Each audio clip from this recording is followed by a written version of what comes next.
Monetise. Gotta think. And we are live. Guys, welcome to today's chat. Thank you all for joining us or for being here. My name is Danny Farber. I am a business development executive for actors and casting on the #1 jobs platform for performers and filmmakers, Mandy.com.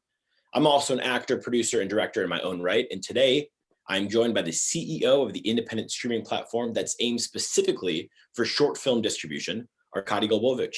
Arcadiy is a film producer, entrepreneur, and an actor in a past life himself. His highest rated film on Rotten Tomatoes, 99 Homes, scored a whopping 92%, and the global box office numbers toppled nearly $12 million USD. Arcadiy has produced films starring Tom Hanks, Liam Neeson, Andrew Garfield, and plenty of other incredible performers. And today, we are excited to dive into his next project, Argo, which is the perfect space for independent filmmakers to host their short films and make a little money while doing so. Arcadiy, welcome. Thank you. Where are you recording from today, sir? I'm in London, quarantining on a lockdown for God knows how many months now. Yep, I feel you. This is we're making the world turn though. I'm recording today from Los Angeles. So if it's a little sunny over here, I apologize to anybody watching internationally. It will be nighttime soon. Here at Mandy, we are really good at opening the door for creatives to try and find work in this industry. Now, your production company, Prime Meridian, has a mission to tell great stories. Now you're taking that mantra and you're allowing independent filmmakers to do it for themselves. Can you kind of help describe how Argo is a great place to help indie filmmakers tell their own stories? Sure. This question really takes me to why we started Argo. Sure. And, briefly, but, my background is in film production as well as in venture capital media technologies. So we started Prime Meridian back in 2013. And around the same time, we also started investing into, alternative ways to tell a story. We looked at a lot of technology that had to do with the virtual reality, augmented reality. My co-founder in Argo, Michael Chow, he got an Emmy Award for a show called Artificial, which was the first TV show ever powered by Twitch. Another company of ours, Fable Studio, got an Emmy Award for the most innovative medium they created, and it was the first Emmy ever for a virtual being. At different avenues and finding ways how to tell a story has always been, part of our passion. Prime Meridian, we looked for projects that told unique stories and supported the art that way. So Argo was kind of organically born out of this love to tell stories and love for technology. And short film is just the most natural, organic medium for that. We looked at the industry, there were thousands and thousands short films submitted to festivals every year. There's obviously millions of subscribers to some great short film channels around YouTube. And short films tell great stories because it's a format that allows you to be more, pushes you to be edgy, more edgy, allows you to tell stories that will never, see the feature film screen. And it's, faster and arguably, more accessible to a lot of the filmmakers around the world. So more stories and more great stories are told. And we chose that as our focus for this new distribution platform. The way it helps, hopefully, as we're launching now fully in the next couple of weeks, we opening up the platform to all filmmakers around the world. We're licensing films.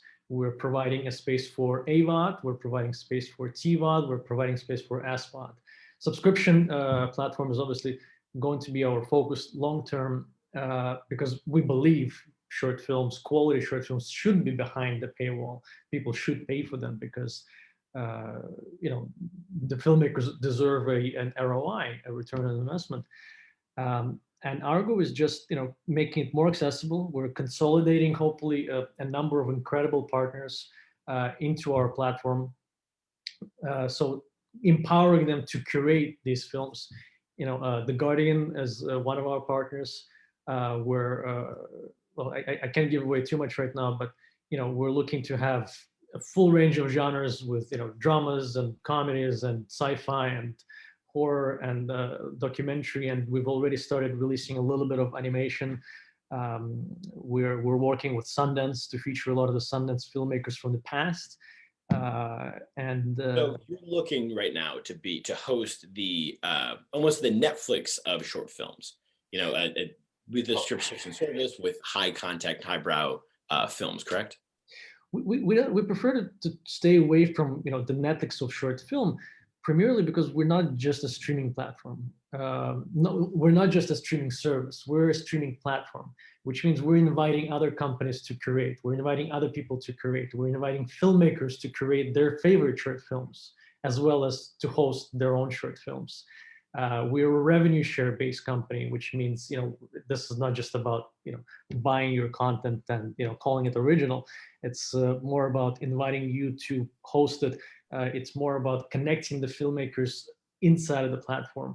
It's about connecting the filmmakers to the audience. We're very open about sharing data analytics with our filmmakers and content owners, and there's a few major differences from Sure. a more linear streaming service. No, it seems like you guys are a lot more transparent too, especially with your analytics that you're able to share. It's a great opportunity for filmmakers to kind of learn what works, what clicks, and what doesn't within their storytelling as well. Well, because a lot of the filmmakers, you might relate. Sometimes you're great at making films, and you might not be so great at technical stuff of finding your audience. And Sure. in today's world, your audience can be anywhere. I've heard more than one stories where a filmmaker didn't even know that his film became very popular in some foreign country in Europe or Asia, and we want, like, one of our missions is to aggregate as much data as possible on the viewership and help the filmmaker find his audience, connect to that audience, and then communicate to that audience, because short films have a faster turnaround, which hopefully will motivate filmmakers to make more films. And Totally. we want the filmmakers to grow with their audience. Do you see Argo as a place almost in substitution to film festivals? I feel like back in the day, the biggest benefit you get from a film festival is your networking capabilities. You're now kind of able to open this up just virtually across, globally with your network and with your audience. Do you see this as a substitution? It's not exactly a substitution, it's a partnership. Film Cool. festivals are very important because they are a community. They are they have their own character. Different film festivals create different films, program different films. Film festivals are great as a launch pad for filmmakers, and there's a reason why there's so many of them. You can't cover everything. You can't cover a topic or a genre in one festival. So we're partnering up with a number of film festivals to hopefully bring them on board, and through their name, through their festival, curate all year round. The festival's biggest limitation was always that they were focused around one physical event a year, and with pandemic they all have to rethink that. And Argo is hopefully becoming one of the avenues which the festivals will use as a year-round curation platform. Yeah, totally. I'd love to touch on a little bit more of the return on investment that you said. At Mandy, we're really great at trying to put money in the pockets of filmmakers by giving them opportunities to jobs. What is Argo's mission there to kind of help the revenue split between what you guys take and what the filmmaker can kind of earn back on their project? Well, again, our like what Argo does, our team does, is we build the technology, we build the marketing avenues. We're going to continue as we develop the platform. We'll continue to build more marketing tools, data analytics tools. So it's about helping the filmmaker maximize the revenue. There'll be a revenue split on all of it, as I said, whether it's ads, transactional, or a subscription. It's all revenue split according to the views.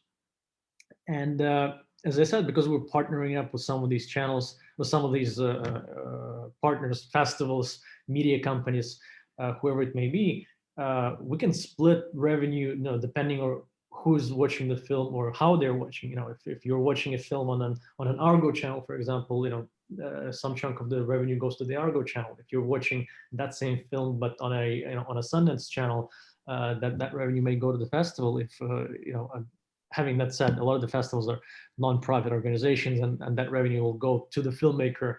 But you know, if another person or another organization is curating it, then there'll be kind of further split between that. Sure. So really similar to Spotify, you're counting streams and kind of as the film gets more plays, you're able to then see a marginal profit within that. Well, hopefully not that marginal, because technically, yes, very much like Spotify, but we're going for much less quantity-wise, much smaller amount of content, which means that, you know, we're hopefully not talking about you know, cents on a 0.000, you know, per view, where we're talking about real revenue for filmmakers. Right. Yeah, I think, you know, one of the biggest challenges for indie filmmakers that are just trying to get themselves started is, you know, it's twofold, right? It's how do I afford to make this film? And then when I make it, who's going to see it? And I think a lot of times they live and die in these festival spaces, or you don't get into any festivals and then you put it up on YouTube or your Vimeo and it kind of lives there indefinitely. Well, also, festivals can only award so many films, right? Sure. You get thousands of submissions. You pick, you know, hundreds of runner-ups. You pick tens of participants, and you pick, you know, less than a dozen winners. So the winners really get all the accolades. But you know, after talking to a number of programmers, if they could, they would program and award more films. There's just There's no space. Yeah. there's a lot of great films, and you know, we hope to shed light and spotlight on some of these films that didn't get the award. But you know, as I said, each festival has a different character and approach and agenda. So all films which may be deserving won't necessarily get the award. No, that's great. I think this is absolutely an incredible spotlight for these indie filmmakers to kind of get their work out there. And if you are a viewer and you might, you know, maybe you just really appreciate short films and you love specifically like the cinematography of a film, does Argo have the capability to show you those kind of credits and a good contact platform to reach out to these filmmakers to hire for your next project, or how would that work? Yeah, we're essentially building two platforms. Like, our first piece of Argo is your customer-facing streaming platform, which is, you know, hopefully will be a fun place to discover great films, discover new stories, you know, support your favorite filmmakers, etc., and connect and watch with friends. Which, you know, we're again, in the light of pandemic and stuff, we're building similar kind of Netflix party-esque tools where people hopefully will connect and watch together and all these things. This is all coming in the next, you know, soon. Sure. And then the second part of our platform is really kind of a professional network, where, you know, whether you're a festival or a school, you know, USC is one of our partners, and we've loved working with them. But you know, part of their feedback from early days before we started building was that, you know, they would love to support their community, but you know, there isn't really any avenue to know when or how some of their alumni might need help, or some of the films need a push. So you know, every filmmaker can register as a filmmaker on the platform. You can register and you can identify yourself by university. You can identify yourself by which film festivals you participated in, and then professionals, whether it's, you know, Vice or some other companies that we're also collaborating with who produce tons of content, they can then search for filmmakers, identify filmmakers by these organizations, by the schools or festivals, and contact them directly. That is one of the hope, is that this will become one of the major professional database tools for filmmakers and production companies and, you know, studios alike. Yeah, that's really exciting, and we have those similar capabilities within Mandy. We have a service providers platform where agencies are, if you're an actor and you're looking to find representation, agencies can reach out to you. We have, you know, similar professional capabilities on the crew side of things, and it's great to be able to connect almost like your IMDb page with a LinkedIn and your portfolio, all in a world where you can get monetized for your streams. It's very, very cool. It's very innovative. We're trying to integrate as many kind of platforms as we can. Like in the filmmaker profile, which you'll see up in the next couple of weeks, you'll see there's a direct integration into your IMDb link, and direct integration into your LinkedIn, into your website, if any. And I'm sure there'll be one into mandy.com soon enough. But Yeah. our hope isn't, to get everyone, on Argo and forget about everyone else. No, our hope is that you will use you as a filmmaker may use your social media in order to promote your film or promote other filmmakers' films, because I mean, as you know, a lot of the filmmakers don't really want the social media spotlight. Yeah. And with that, that was one of the reasons why we so heavily rely on this playlist formats, because we want playlists to be compiled where different films can support each other. Can you talk a little bit more about how you guys are compiling you're creating these playlists, what that looks like? We promoting each film at a time is quite laborious and difficult in terms of targeting your audience, in terms of finding your audience. So we come up with themes, and we compile playlists around these themes, or we find a film that we love and compile a playlist around the theme of that movie. The idea being that we mostly focus our marketing on these playlists and invite the audience to enjoy an experience of whether it's 3, 4, 5, 10 films per playlist. It's human curation, which as all of our experience shows, is much more creates a much nicer experience than any algorithm out there. It's a little more authentic. There's more heart behind it. Exactly, and some of the films in these playlists may be already exposed to a larger audience on free channels like YouTube, and therefore drag more audience to discover those films in the playlist that haven't had the luck of exposing themselves on YouTube as much. And this is really it. YouTube is all about luck, right? It's some films get 20 million views because they're great films, and some great films just can't seem to get there. And we hope to eventually solve as a lot of filmmakers look for exposure even more so than return on investment. We hope to tackle both. We hope to tackle the exposure part and the revenue part. If we do that, we will be able to provide much better monetization than YouTube, which really isn't technically a competitor to us. But if we would consider it a competitor, as it's the main place for short films, then we would certainly perform much better than them. I often when I'm working on a project, if I'm developing something, if it's a feature, if it's a short, if it's a web series, I'm constantly, there's a congruent thought of telling the story, and then also making sure that I have my audience or my genre in mind and trying to stay in this lane.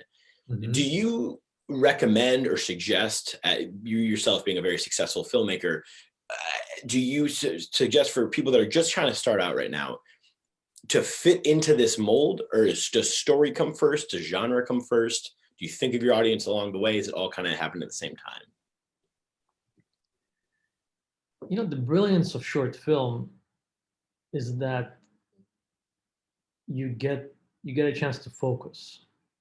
Whatever it is, whatever is the cornerstone of your process of your short film, you just make sure that it's there. That whether it's some sort of one little twist or one idea or a story that needs to come through. Films, short films, I think, present a lot of opportunities to be creative, but it's also important to get your audience to focus on it or to laugh with it or to cry over it in a much shorter period of time. So unlike a feature film where you can recover, you have many more opportunities to recover in the third act. Here it's kind of a more condensed show, and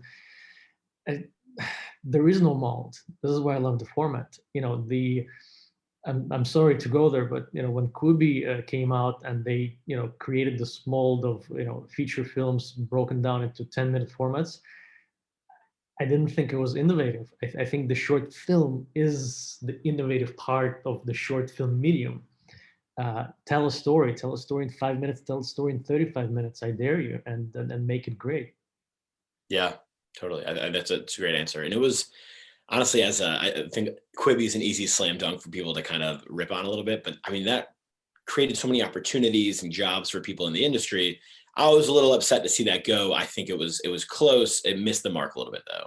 Absolutely. I think they've done a lot of great stuff. I think, for press, it was very easy to criticize, but they've done a lot of great things. They've built a great product. They've created some great content. I mean, it didn't work out for many reasons, but for many reasons, it was a great achievement as well. And we've learned a lot from them.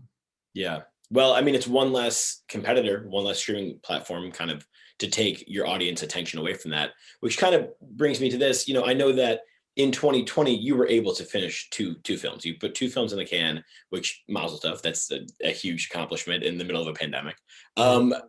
There's most likely going to be this gigantic influx of content for the 2021 slate and 2022 as everything is backlogged now as we're ready to release things and things are going to come back at full speed.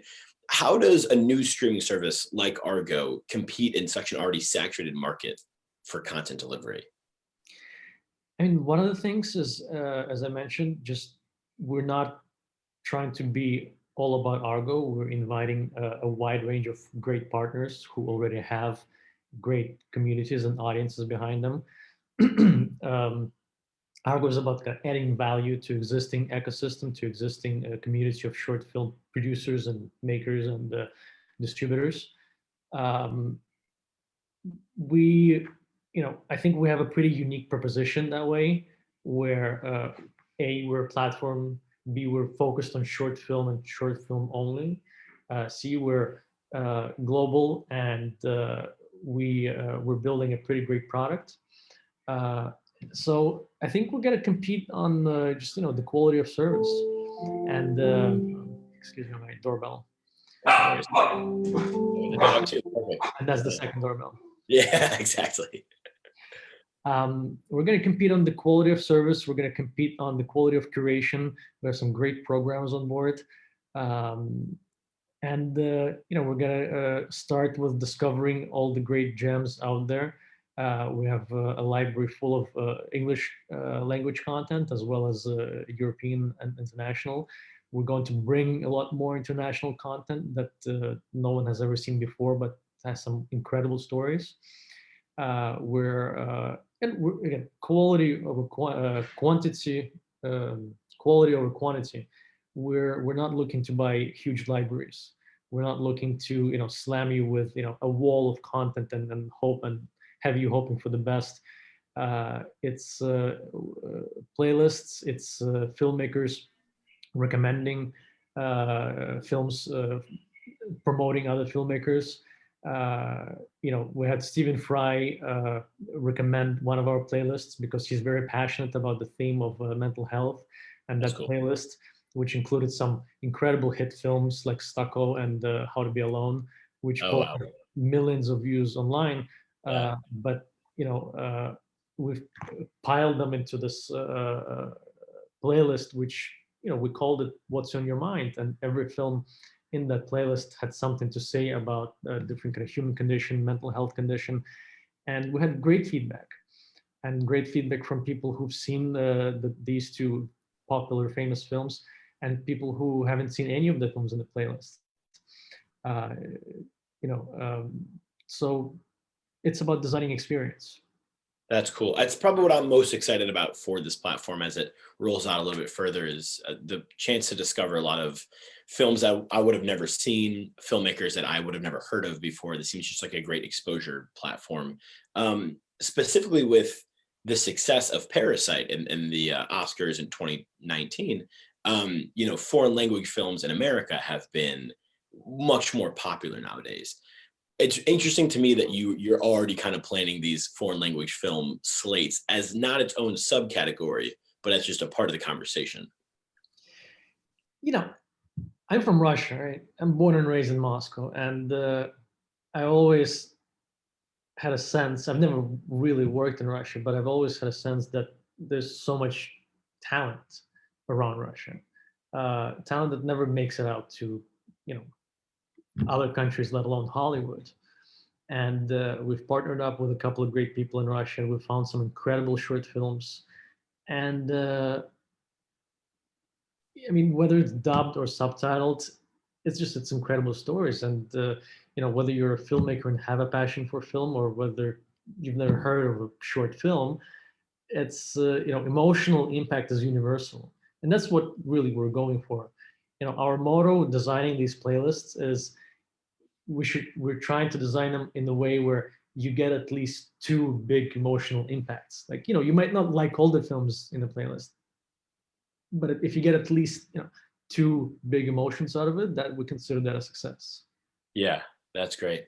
Do you find yourself getting more drawn into the story as the playlists are curated, each one after the other? Do they build on top of each other, or are these kind of one-off, just kind of cathartic moments of inspiration? We're going to follow up on every playlist that we've designed so far with another playlist.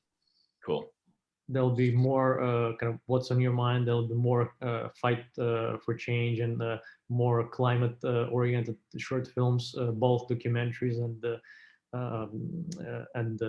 nonfiction. And I mean, we got a pretty exciting slate coming up.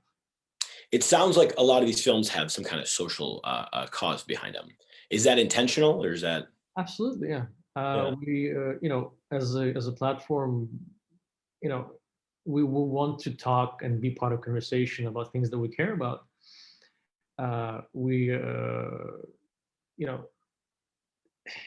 Today's world can have enough of reminders of what this is all about, right? We're not exactly Netflix in terms of the impact, but for the impact that we can do, we'd like to do our part with reminding people about any social issue that we can get behind. And film is the format to do that, because I mean, think of all the films that have impacted your life. How many decisions, how much character traits have you picked up from your favorite characters, from the stories? How much different universe have you discovered?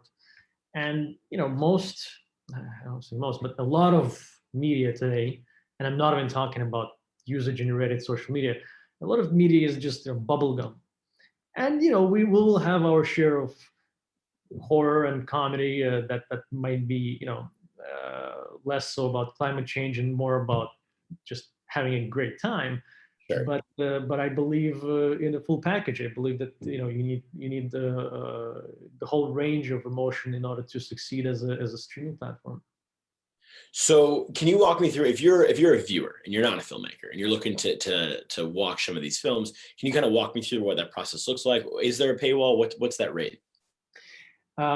You can watch. You can go to the website, or you can download the app. The website is better for viewing. The apps are better for discovering, because they have more tools to that effect.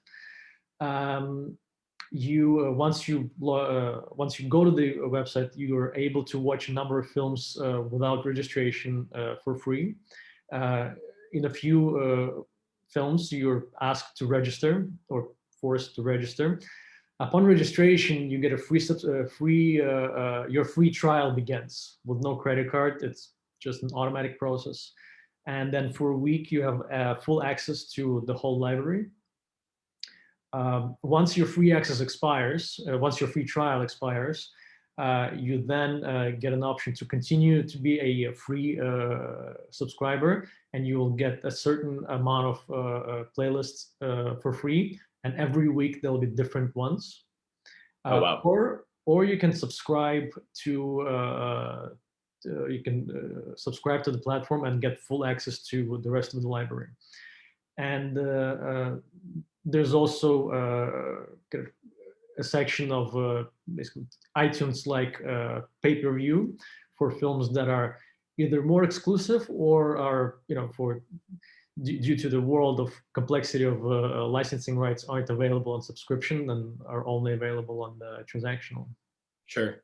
I don't know if this is something that you might have the answer readily available to, but having had films go through the festival process, music licensing and some kind of licensing, IP or whatever that is, only has a limited run for the festival circuit. Is there a new contract that's going to have to become developed, or that lawyers or producers are going to have to keep in mind with this kind of platform or distribution? I thought this would be a huge problem when we started. It really wasn't. We've worked out a simplest possible license, and we're constantly revising it for short filmmakers, to kind of see it for what it is right away. Music licenses, the festival licenses are pretty easy to get, but honestly, the big expensive music licenses are rarely essential. If there's a track that costs tens of grand or hundreds or whatever it is, that is essential to the telling that story, we'll always take a look at it and see if we want to pay for it. But rarely is it the case. It's most films can get away with music that isn't hit stuff, and there's so many options of affordable licensing of music today. It's oceans of tracks of incredible stuff.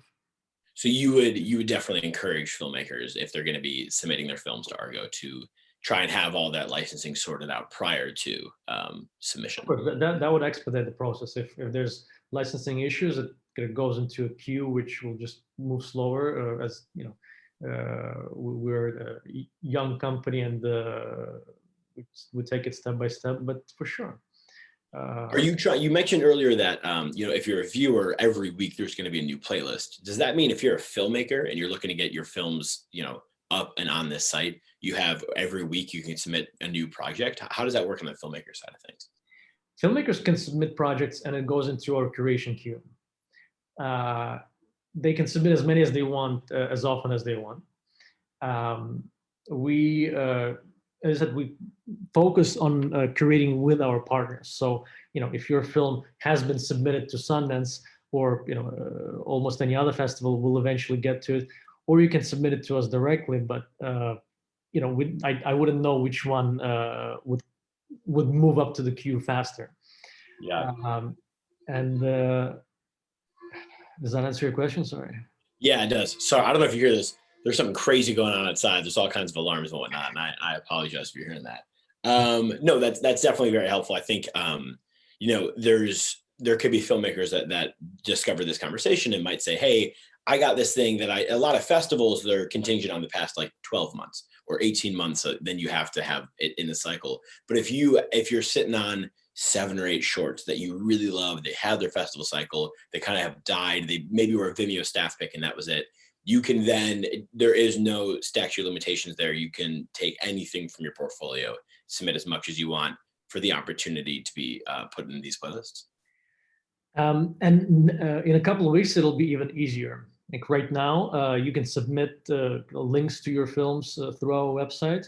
But as I said, as Sundance approaches, we're going to launch a number of functionalities and functions throughout website and the apps, and you'll be able to register as a filmmaker, and with that you'll be able to create your own profile instantly, and with that you'll be able to start uploading films into our curation queue directly, not through any links or any third-party services. When do you anticipate that being a feature that's functional? Look for it during Sundance as we announce it. Okay, so right around the corner. Yeah. Can we talk about casting for a second? Just because I'm such as an actor myself, and especially helping with bringing casting projects to Mandy, I am so stoked that with the A-list celebrities that you've worked with, specifically you produced Hologram for the King, which was starring Tom Hanks. It's based on Dave Eggers' novel with the same name. When you're casting a film with an icon like Tom Hanks, and it's in a foreign country especially, you guys are probably turning over every single stone to find the perfect chemistry fit, right? To make sure that you're going to get the best cast possible. would you ever consider such, maybe untraditional methods such as online casting, like a platform like Mandy.com? I'm sure our members would love these higher opportunities. How do you, if you have such a big swing, such a big name on your roster, and it's such a global project, how do you find that perfect person? I think you should absolutely look at things like Mandy.com, because the the casting process is very notorious, and as you said, like you have to turn every stone. Working with a big celebrity as Tom Hanks, I mean, obviously brings a whole universe of things you have to think about. But the point is, when you go and shoot internationally, you can't possibly expect any casting director to really know, right? There's so much great talent all around the world, as I said, and people are more multilingual and more connected, and are able to provide an avenue to understand what they are. Like, right, 10 years ago, this probably wouldn't be possible. But today, when if I can identify an actor on your platform and then instantly see that actor's portfolio through his or her Instagram, that's kind of all you need, right? So I'm a big believer in kind of Internet of Things, and casting is no exception. It requires chemistry, but there's so much more opportunity to cast authentically and cast genuinely the people you think are great for the part, not just convenient for the part. I'm sure a lot of people watching are curious as to how some of these these films that you've created gotten the exposure they have, the attention they have. If you're a freshman filmmaker and you're just starting out right now, do you have there's not a meritocracy. You can't matriculate into these A-list kind of world, but for you, what was that path like to get from where you started to where you are now? For me, I started producing for a big producer back when I was in my early 20s, and then I found this guy, John Stahlberg, who had an incredible script. He was a first-time director. I was essentially a first-time producer, and we made it work. And that was a film called High School, and I remember kind of going out on a hypothetical conversation saying, oh, this part of this crazy drug dealer, like we should get someone like epically cool. And we said, well, fuck it. Like I know this agent. She represents Adrian Brody. Oh, cool. Yeah, pretty wild. Yeah, let's submit it. So we submitted it, and then something like 18 hours later, they called us back and they told us he's in. And I was like, whoa. It's just what? That easy. Yeah. This is like, there's got to be like a broken wire somewhere. Like, no. The agent said that he got the script and he was on a plane back to New York, and he read it because there's evidently not much else to do, and he hurt his neck laughing because it was such a funny script, and he landed and he said, "Great, let's do it." So that really is, it's all about the story at that point. Some of that's connections, knowing the agent. A lot of that's timing. Agent Brody happened to have the next 18 hours to read, but it goes back down to the script and the story. Oh, absolutely. It's always about the story, and then the script, and then who reads it. That's a rule for everyone. Doesn't matter how successful you're or not. It's one of the great things that Tom Hanks told me on the set, and he goes, every almost every great artist, producer, actor, when you reach a certain level, you think, oh my God, I can do anything, and then you do something, and it's an epic, like complete, like non-existent flop fail, and then you sit back and go, oh well, I can't do anything, but I should do something that people actually want, because if I make crap, people are not going to see it. Like, it doesn't matter. And he had that personal experience. I don't remember, it was some sort of play, I think, that he decided to produce or something. But it's the story has to work. And then I mean, we're doing a campaign. We're starting this week, which says every great director started with a short. And we're putting together a number of great films that will feature a lot of the first or early days short films of directors that you will recognize today. And you'll see some amazing people started with some amazing and sometimes not so amazing shorts. Yeah. I mean, that's really, it's having the opportunity or the confidence to fail. And if you're going to fail, you might as well fail at your short than fail at your feature. You know what I mean? It's a little bit easier to digest that way. I think that's totally valid. One of the filmmakers I remember being really impressed about, I can't remember her name. She directed the Birds of Prey. Oh, and I'm sure the audience, I don't know her name off the top of my head. Look at her IMDb. There's like 10 shorts, one feature, and then Birds of Prey. It's a real thing.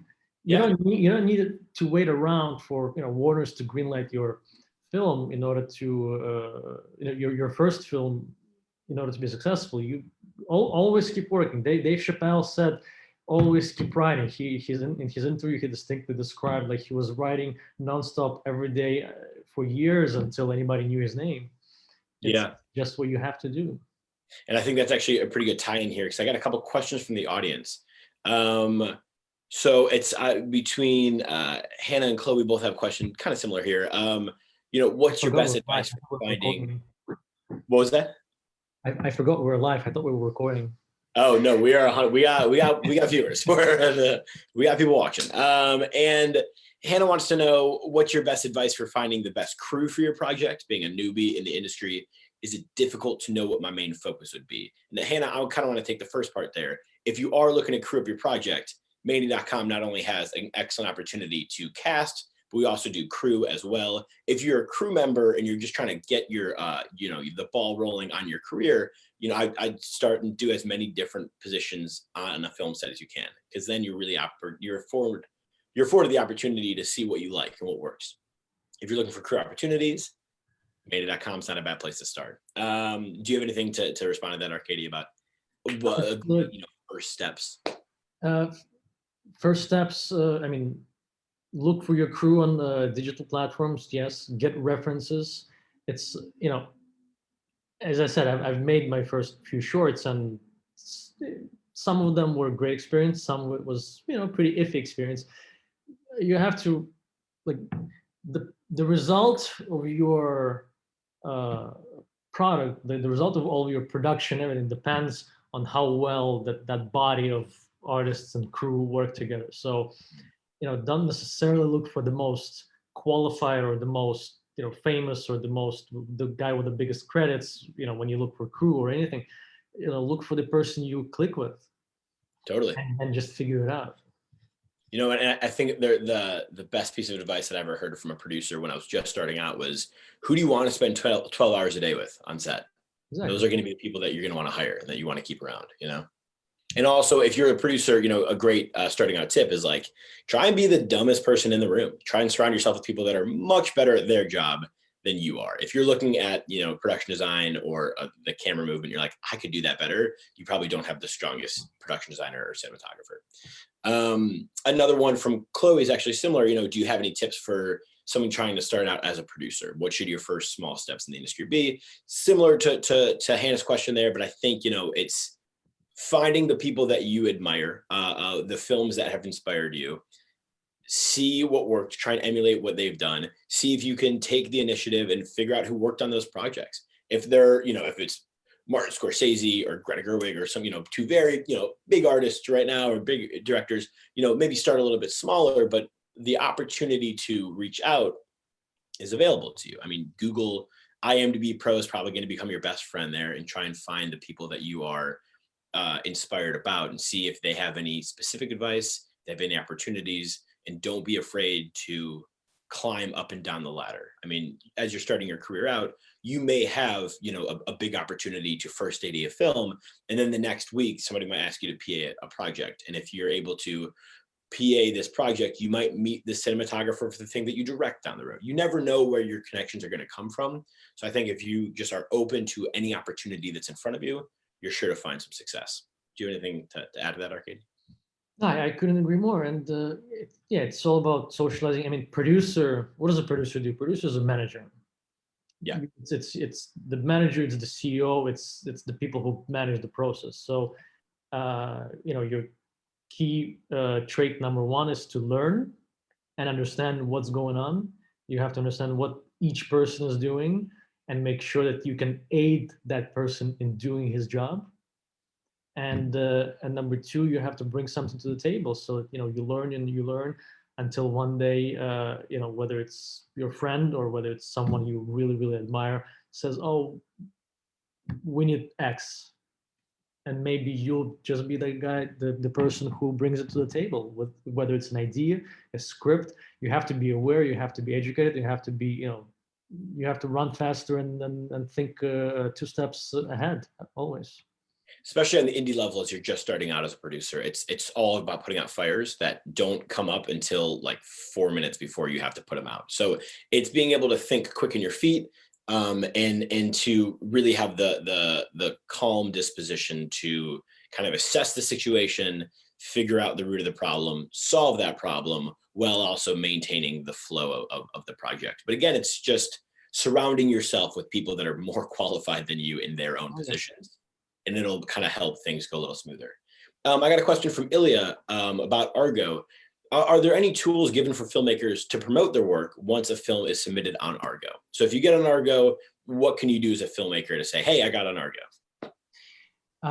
So right now, the once you get into the system on a playlist, we internally design marketing campaign for every single playlist. So we will put the films front and center, their trailers, ad campaigns across all platforms, and we'll make sure that we start the process of looking for the audience. And once we find anchors, we'll build on that. The filmmaker can always either create more content to promote the film, promote the film through his or her own social medias, uh, and in the future, we'll design more tools for the filmmaker specifically to work with Argo. But for now, this is it. That's great. There's also one from Kenneth, which is kind of a bit of a both here. He wants to know whether or not there's a good opportunity to find casting notices on a platform like Argo. Kenneth, you can absolutely find casting notices on Mandy.com, but maybe there's a partnership to be had where we're able to put casting notices directly onto Argo as well, where you're able to then find, the next time director X is casting his next project or her next project, we can potentially find a way to kind of put it all together. I've heard many stories about how films come together, short and feature, and there's some directors who would wrap up Sundance and say, "Oh, crap, I need to make a short film for Cannes," and they would make it and get into Cannes. Yeah. And so as I said, Argo is a platform, and we hope to bring a lot of great partners, such as yourselves and production companies, who will hopefully use Argo as that ecosystem for collaboration. So for sure, it's that functionality isn't vividly there yet, but as I said, we're hoping to launch next week, and we'll grow from there. I think and clearly we have different calibers of artists that we've worked with. My biggest names are probably some of your smallest names. I was really big in the hip hop scene, in the rap scene in Chicago, which is a very small section of the world, right? So there's a piece of advice that I found right at the beginning where I felt like I was in over my head. I was working with my first A-list celebrity. I was producing his music video, very exciting. And I was also nervous because, you don't want to look like you're bad at your job in front of somebody who's really great at their job. And the piece of advice that I got that I hold true, that I would implore anybody to use, and Arcadiy, if you have anything else, please let us know. Act like you've been there before. Fake it till you make it is a very real thing. And if you are in a situation, oftentimes you're going to fall up in this industry. I've noticed, at least I have, where I'm just I don't know how I've found myself in the positions that I have, other than the fact that I'm just going one step at a time. And if you look up, you're surrounded by, celebrities, and you're on a multi-million-dollar set, and you're kind of calling the shots, and it's very cool and it's very alarming all at the same time. But if you just pretend like you belong to be there, act like you've been there before, oftentimes that's going to end up being the most successful, confident version of yourself and get the job done. Yes and yes and yes. I will say that I haven't been surrounded by celebrities in my life. I'm an outsider from Russia, but for those celebrities who I have met, I can say one thing: they are usually, like, the most famous, the most successful people are usually the coolest, smartest, and the most grounded people. So, in today's strange place in history of humanity, right? Everybody's a celebrity. Everybody is something you can, what is a celebrity these days? Like, at what point, at how many followers are you a celebrity? Like, what are you famous for? Or what are you famous despite?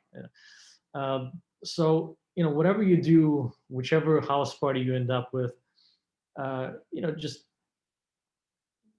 being grounded, being smart, being kind, being good really goes a long way, because people are stressed. Yeah. People are very, very much, full of anxiety. Now more than ever, COVID expedited it. And so bringing a little bit of calm and bringing a little bit of kindness to any conversation can go a long, long way. Totally. Especially when you're asking people for something. And oftentimes when you're starting out, you're going to be asking people to work for free or below their rate, or, working long hours to tell your story, and they might not have anything, to benefit from that. So it is really keeping that consideration, that kindness, as you kind of move about this space. I think that's pretty great. A lot of people you'll meet, they have a choice who to work with, right? Yeah. And when you're starting out, it's you got to make sure you can stand up for yourself as well. We are getting close to the end of the hour here. So before we do go, do you have anything next coming up for Argo that we should be looking out for? Sounds like it's a big question. I mean, honestly, there's so much to think about when you go into distribution, which I've never done before, by the way. And Argo is really exciting to me because, again, we get to work with filmmakers, we get to work with distribution, we get to design our own marketing campaigns, which is something you never get to do with studios. Yeah, awesome. I'll say this: please tune into our panel at Sundance. Cool. We're there with the head of Dust and Alter. We're there with the head of film of The Guardian. We're there with a number of incredible filmmakers. Do you know what day of Sundance that is? It will go live on Saturday, next Saturday. Next Saturday. Great. And we talk a little bit more about Argo. We talk a little bit more about short film distribution overall. And as I said, we're, until now, Argo has been sort of, low key undercover because we've been testing a lot. We've been trying to figure out what people respond to. And as of next week, we will release the filmmaker portal, filmmaker profiles, and we will release a number of very exciting content. And as this week, we released 2 playlists. So from now, before that, we were only releasing 1 playlist a week. Now we're going to do 2. Hopefully soon it will be 3, and so on and so on until we can make sure that we feature every great short film out there. And as I said, it's all about designing an experience. So we want to make sure that the audience enjoys the experience, that the audience can discover new stuff, and we want to make sure that the films that we work with have a longer shelf life. Absolutely. And I think that's really the thing that most filmmakers should be excited about, because that's the thing that got my attention. I mean, this is just it's not only is it a way to monetize your work, but it's a way to make sure that your work stays alive. And for that, we definitely thank you. For those that are wondering how to get in touch with some of these films, you're going to want to go to watchargo.com. You're going to want to download that from the App Store as well. Like you guys say at Argo, every great director started with a short. So hopefully today we've inspired a few viewers out there to go out and make their own project. Truly the best way to break into this industry is to start telling your own stories. Arcadiy, thank you so much for your time. For Mandy.com, my name is Danny Farber, and you've just been film schooled. Thank you, Danny.